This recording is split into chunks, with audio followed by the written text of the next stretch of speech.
Section 2 of Beowulf. This reading by Tad E. Beowulf, by Unknown. Translated by Francis Barton Gummere. 3. Thus seething unceasing the son of Healfdene, with the woe of these days, not wisest men assuaged his sorrow, too sore the anguish, loathly and long that lay on his folk, most baneful and burdens and bales of the night. This heard in his home he Iolach's thane, great among Geats of Grendel's doings. He was the mightiest man of valor in that same day of this our life, stalwart and stately. A stout wave-walker he bade make ready. Yon battle-king, said he, far o'er the swan road, he fain would seek. The noble monarch who needed men. The prince's journey by prudent folk was little blamed, though they loved him dear. They wedded the hero and hailed good omens. And now the bold one from bands of Geats, comrades chose the keenest of warriors, ere he could find, with 14 men, the sea wood he sought, and sailor proved, led them on the land's confines.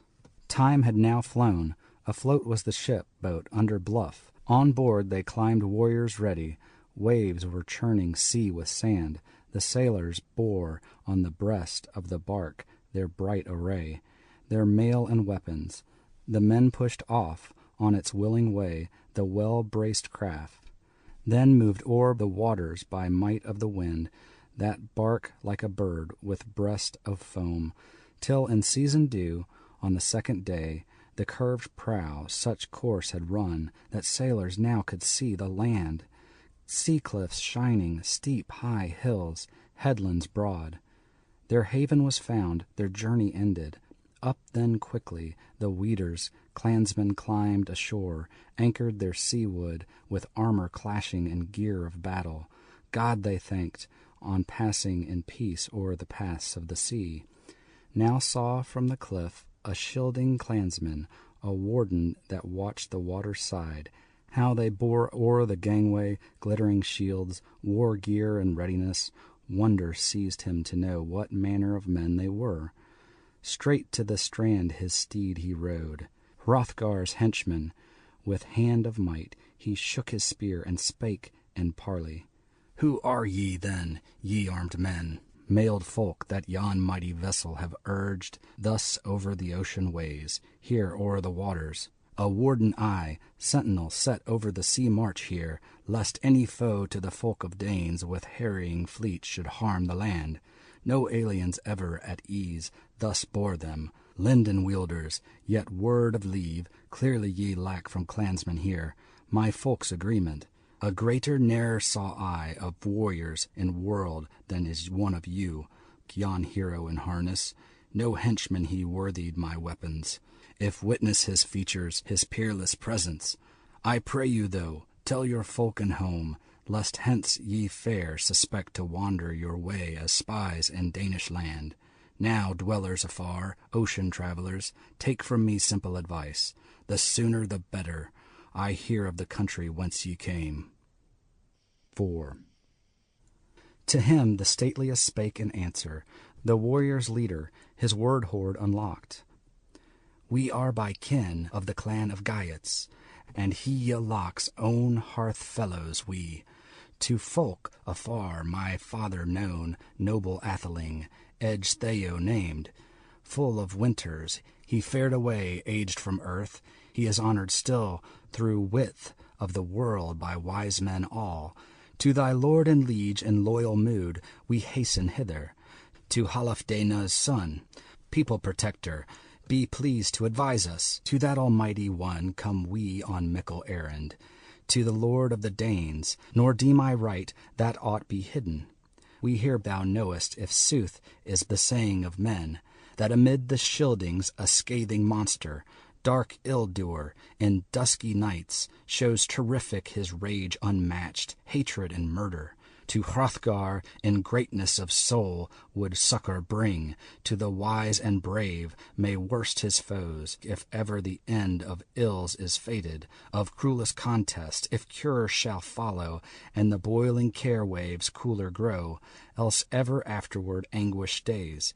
He shall suffer in sorrow while stands in place high on its hill, that house unpeered. Astride his steed, the strandward answered, clansman unquailed, the keen-souled thane must be skilled to sever and sunder duly words and works, if he well intends.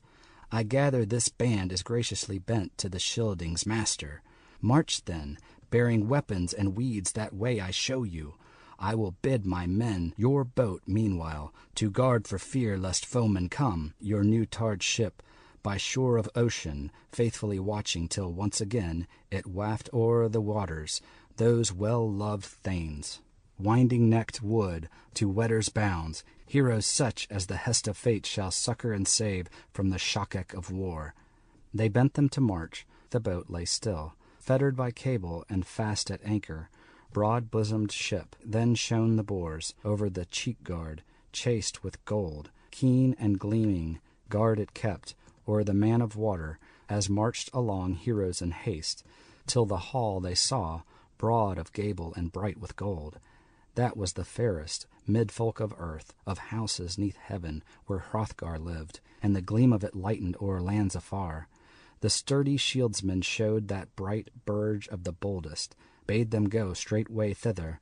His steed then turned, hardy hero, and hailed them thus: "'Tis time that I fare from you. Father Almighty, in grace and mercy guard you well, save in your seekings. Seaward I go, 'gainst hostile warriors hold my watch." 5. Stone bright the street, it showed the way to the crowd of clansmen. Corselets glistened, hand-forged, hard on their harness bright. The steel rings sang as they strode along in mail of battle and marched to the hall. There, wary of ocean, the wall along they set their bucklers, their broad shields down and bowed them to bench. The breastplates clanged, war gear of men, their weapons stacked, spears of the seafarers stood together, gray-tipped ash, that iron band was worthily weaponed. A warrior proud asked of the heroes their home and kin, "Whence now bear ye burnished shields, harness gray and helmets grim, spears in multitude? Messenger I, Hrothgar's herald, heroes so many, ne'er met I as strangers of mood so strong. 'Tis plain that prowess not plunged into exile for high-hearted valor. Hrothgar ye seek." Him the sturdy in war bespake with words. Proud Earl of the Wedders answer made, hardy neath helmet: "He alocks, we fellows at board, I am Beowulf named. I am seeking to say to the son of Halfdene the mission of mine to thy master lord, the doughty prince, if he deign it all grace that we greet him, the good one, now." Wulfgar spake, the Wendels' chieftain, whose might of mind to many was known, his courage and counsel. "The king of Danes, the Scyldings' friend, I fain will tell, the breaker of rings, as the boon thou askest, the famed prince of thy faring hither, and swiftly after such answer bring as the doughty monarch may deign to give." Hide then in haste to where Hrothgar sat, white-haired and old, his earls about him, till the stout thane stood at the shoulder there of the Danish king. Good courtier he. Wulfgar spake to his winsome lord: "Hither have fared to thee far-come men, o'er the plains of ocean, people of Geatland, and the stateliest there by his sturdy band is Beowulf named. This boon they seek, that they, my master, may with thee have speech at will, nor spurn their prayer to give them hearing, gracious Hrothgar. In weeds of the warrior worthy, they, methinks, of our liking, their leader most surely, a hero that hither his henchmen has led." End of Section 2. Recording by Tad E.